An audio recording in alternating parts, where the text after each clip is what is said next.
The rain in Spain stays mainly in the...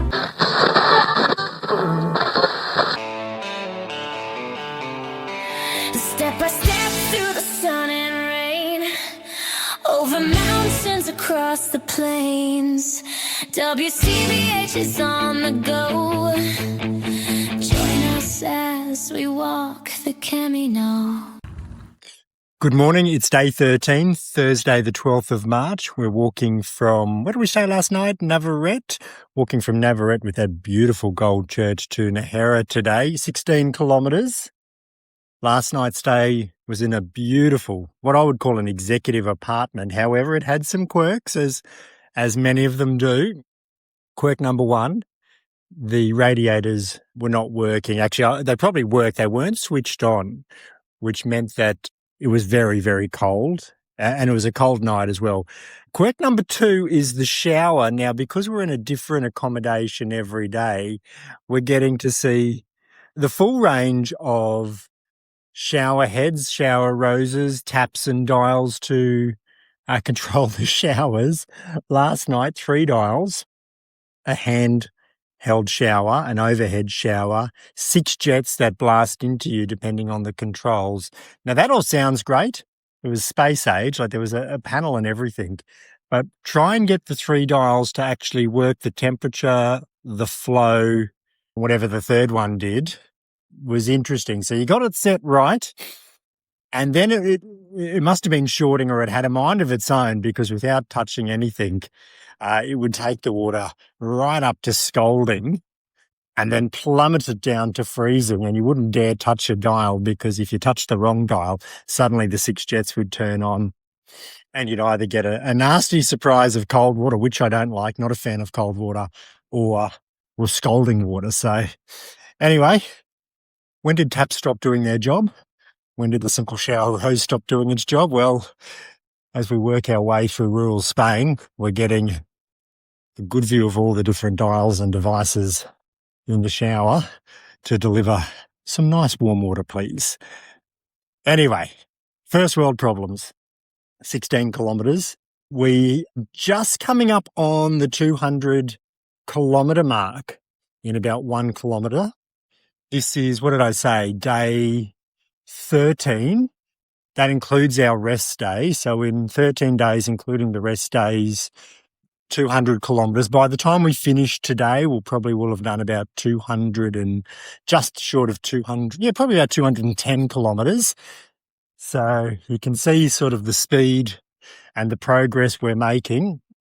790 kilometres from the start in St. John Pier de Port through to Santiago de Compostela. So we're making reasonable progress. We're coming across people each day from a range of different countries, but I must say that the amount of people is, I think, slowed.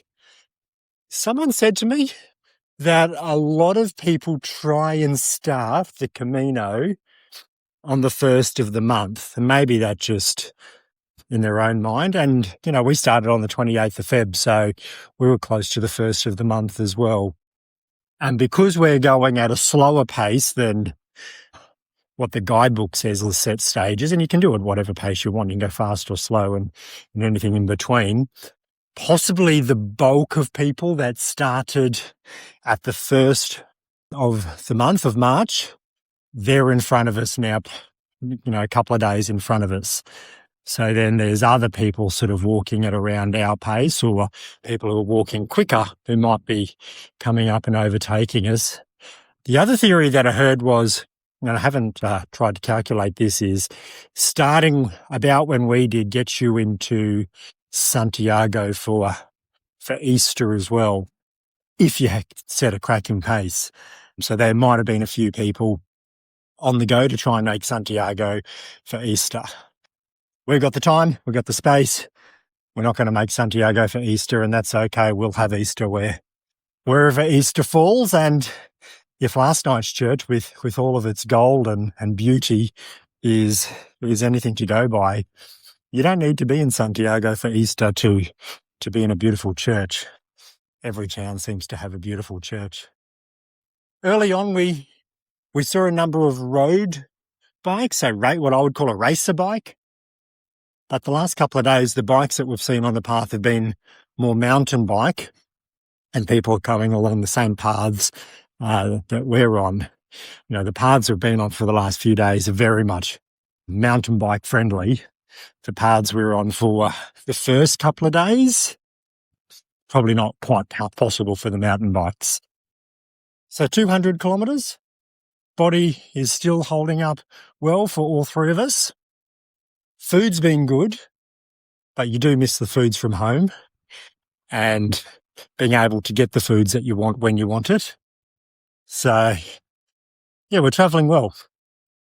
We're walking through the wine region, grape growing region of Spain at the moment, just field upon field, row upon row of grapes growing. It's early March. We just walked past a team of guys working in the field, looks to be cutting back the vines, promote that new growth. They've probably been working on it actually for a month or so. I'm speculating here because they're at the top of the mountain as we sort of walk down the mountain. These ones are all done.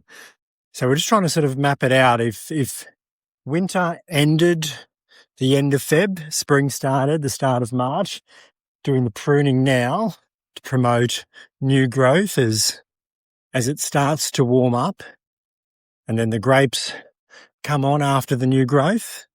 Have to look it up to see about what time the grapes are ready to be harvested. We're estimating midsummer. Not too sure on how long it takes to go from no growth to grapes. It certainly is a wine region of Spain. La Rioja, I think is probably butchered how I've said it, but Laroija. Have to keep a lookout for that. Off in the distance, there's snow-covered mountains. We're just working our way down a mountain. I'm pretty sure there's something about grapes growing at altitude as well. It's not solely grapes, but you'd have to say 95% plus of what's being grown here are grapes. There are some olive trees around the place as well. Interesting, we're not seeing it here, but we saw it a couple of days earlier where you'd have a row of grapes, and a row of grapes, but the gap in between them, one left spare, one planted with a type of flower, one left spare, one planted with the same type of flower, one left spare, one planted with the same type of flower. It's intentional because it's every second one. Trying to work out what it is. Is it companion growing around preventing pests or doing something to the soil? Or is it the flowers attract the bees and the bees are needed for the growth of grapes? Really interesting. It's like a lesson just walking through these fields. And we'll just be having a conversation about the history of the area, the history that spans thousands of years, and the people, the historical figures that have come through this area along these roads, and the various things that have taken place. Fascinating region. Well, it's late in the evening, just doing the final recording now. We made it into Nejera much earlier in the day. We got into our apartment, got the heating working, so that's great. Totally normal shower as well, so that's even better. Had an explore around town. If you ever been to Cappadocia, there are caves and that have been converted into hotels, and there are some caves that still remain as caves in the cliff face. It's almost kind of got a bit of that feel to it, our apartment, because right behind the apartment is a very red rock cliff face, which has caves in it. And when I say caves, I don't just mean like a hole in the side of the mountain. They've been carved out and almost look like that they were lived in at some stage. There's a door there's a window, there's those sorts of things in the cliff face as well. So certainly not as extensive as Cappadocia in Turkey, but there is a little bit of that. Interesting town, walk into town. Yeah, it was okay. But as soon as you cross the bridge to the other side of town, which happens to be where our apartment is, it's almost like you're in a different town. Dare I say it, there's a rich side and a not-so-rich side to town. Big river running very fast that runs through town, but it's almost like not other side of the tracks, it's other side of the bridge. So, yeah, Nejera, I really need to look it up or ask my wife or ask my son, what town are we in and where are we going to tomorrow, because all the towns really roll into one. We've had a couple of shorter days. Today was a bit longer. Tomorrow's going to be even longer. So, yeah, the kilometres will pick up for the next few days. The rain in Spain stays mainly in the...